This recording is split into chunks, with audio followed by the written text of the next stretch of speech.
کل قیامت کے دن جو رسول شفاعت کے جس رسول کے اوپر شفاعت کے امید لگائے بیٹھے ہیں وہی کل قیامت کے دن اللہ کے سامنے شکایت کریں گے.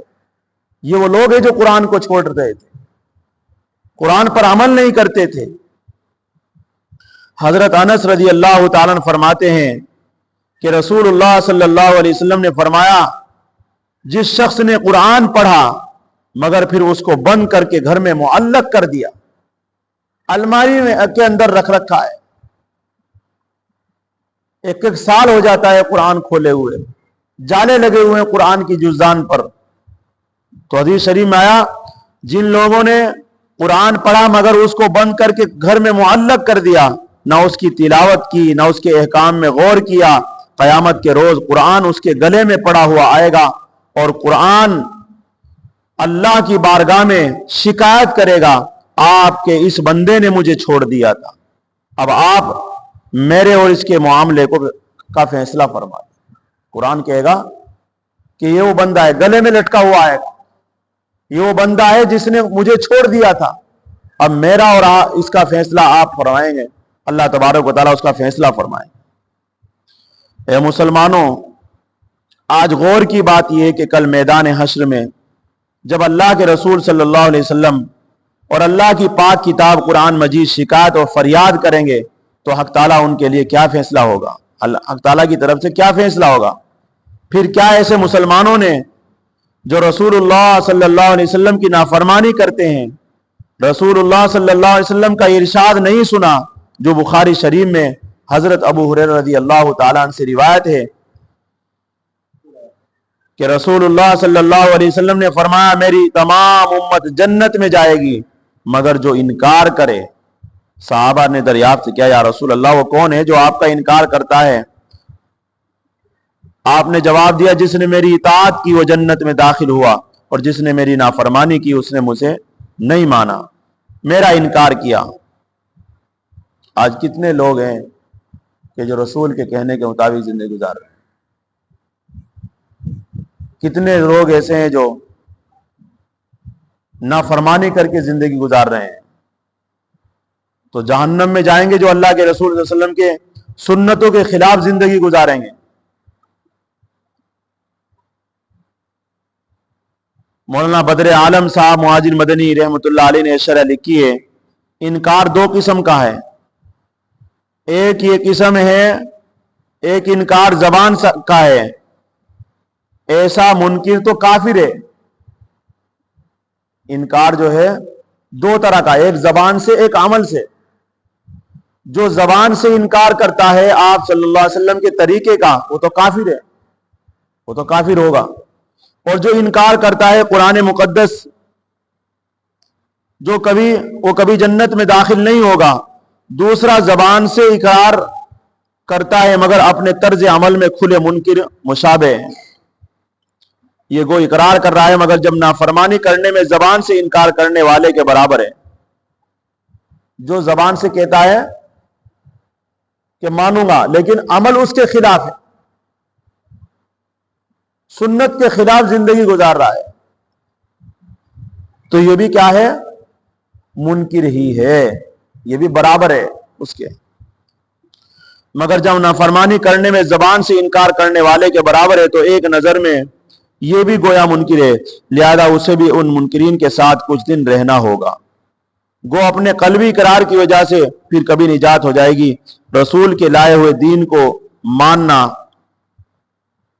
ایمان ہے اور اس کی اطاعت کرنا اس قلبی ایمان کی علامت ہے.